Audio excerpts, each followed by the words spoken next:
Hi Capricorn, this is Jav. Welcome po sa ating channel. By the way, Capricorn, this is your multi-gabay tarot reading ngayong December 2025. Gamitin ang reading na ito bilang gabay lamang. Kung nakaresonate kayo, comment down. Tandaan, Capricorn, ito ay channel reading. Kunin nyo lang po kung ano nakaresonate sa'yo.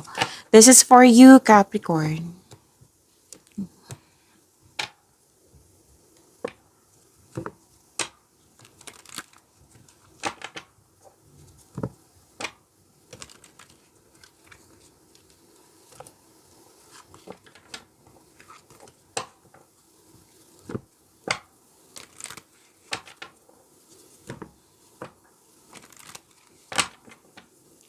Para po ito sa iyo, Capricorn, ngayong December 2025.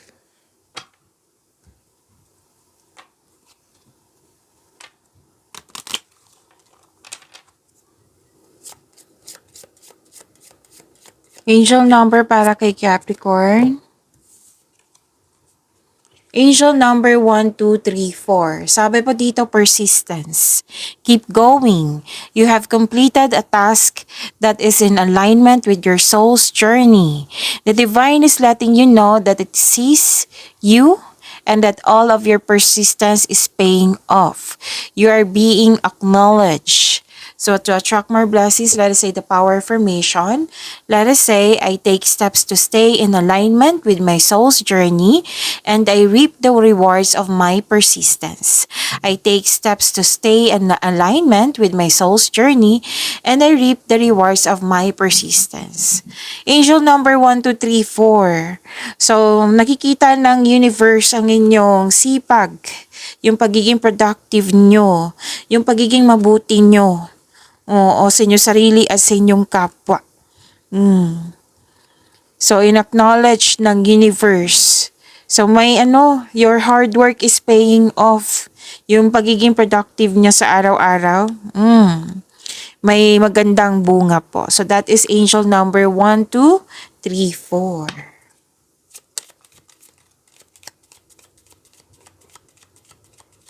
Maraming salamat po sa inyong patuloy na suporta, sa mga nag-donate, sa mga hindi nag-skip ng ads.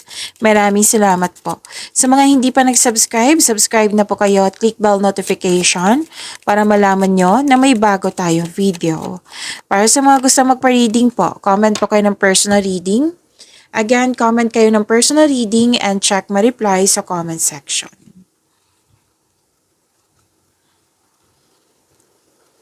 May malalaman kayong sekreto po. Importante yung sekreto. Tapos, may nakita ko ditong usapin tungkol sa teacher, student, education.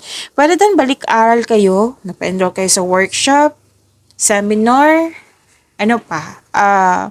Pwede literal na nag-enroll sa school. Oo. Tapos, nagbabasa kayo ng libro. Pwedeng self-study to ha, sa document, sa internet para may makuhang learnings and clarity. Tapos, may dumating na news or information, pwede din project or opportunity na bibigyan mo siya ng agarang aksyon or reaksyon. Nakikita ko rin dito na may importanteng bisita. Okay, bisita or di kayo ay may balak na, hindi lang to balak bibigyan mo to siya ng aksyon na mag-visit ka. Okay? So, may dito, nabibigatan, nahihirapan ka sa isang sitwasyon, bagay, or sa isang tao.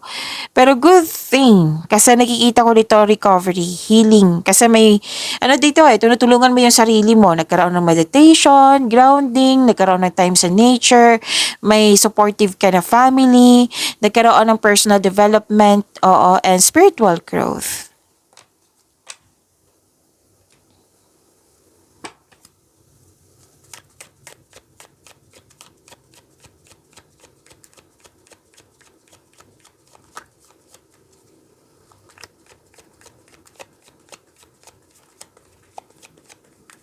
Energy po ni Capricorn ngayon, December 2025.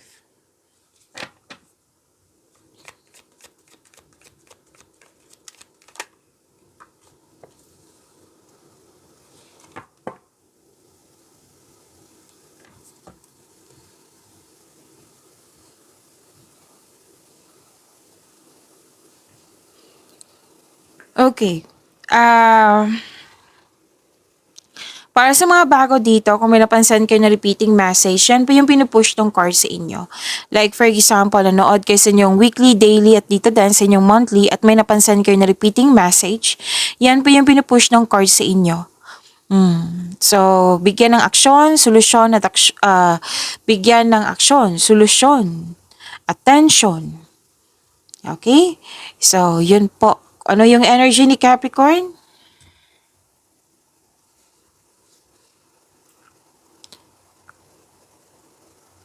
Okay.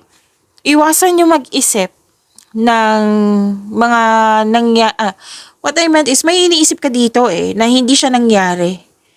Na alam mong masasaktan ka lang kung iniisip mo to.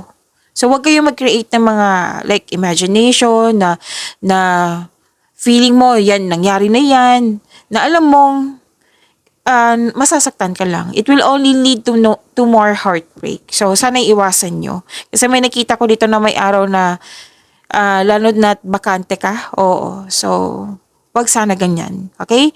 At umiwas kayo sa mga toxicity. Toxic place, toxic person. Kasi may nakita ko ditong hindi totoo. Mahilig magmanipula, hindi totoo, sinungaling, nagbabackstab. So, kung pwede po, umiwas na lang. Okay? O kung wala yan, mas mabuti. Oo, kasi may nakita rin ako dito ang planning. Oo, may mga plano ka na gusto mong magtagumpay ito. Tapos kung hindi to magtagumpay itong plano mo, sabi ng card dito na ah kailangan mong wag ano tawag dito? Wag mag-give up, kumbaga. So, mag-ingat kayo sa mga taong hindi totoo sa'yo. At,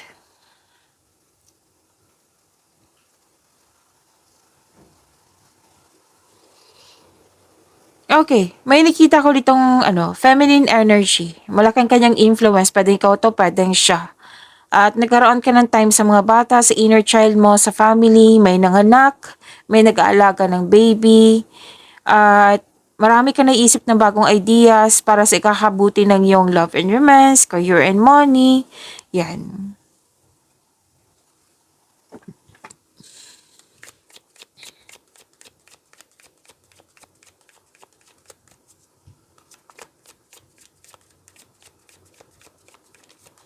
Career and money ni Capricorn ngayong December 2025.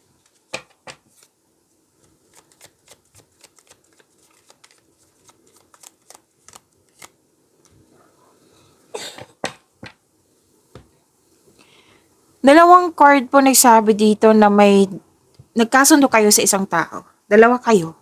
Nagkasundo, pwedeng deal, agreement, commitment,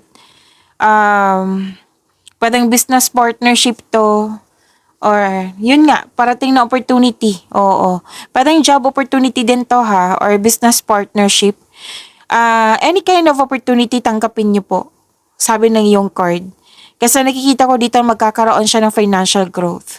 Basta, planuhin ng mabuti. Konkretong plano at sipagan sa araw-araw. Okay?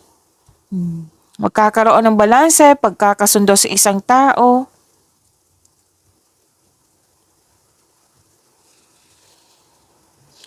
So this is victory. Mas mahigit pa to sa success.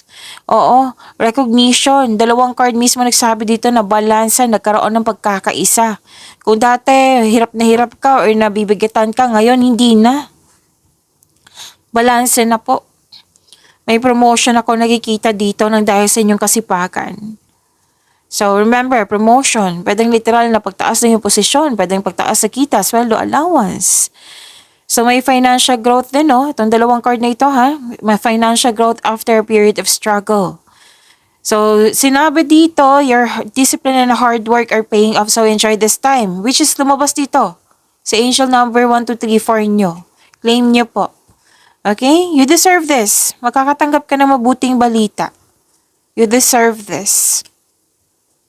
May magandang balita na parating or may bagay na matutupad.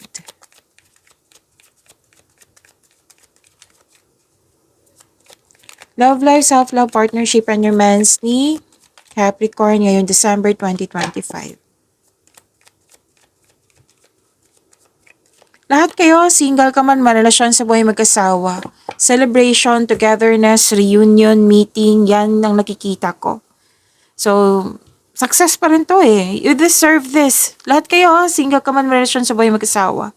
Sa mga single, maaaring matagpuan mo siya through your, maaaring matagpuan mo yung new partner mo through friends.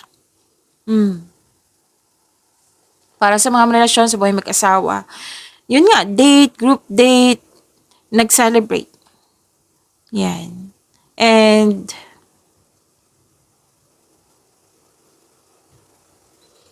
para sa mga single, you should take a chance on love. Huwag ka matakot ma-in love ulit. Oo. Sa mga relasyon sa buhay mag-asawa na may tampuhan, ang sabi ng card dito, the advice is leave the past behind. It's never too late to begin again.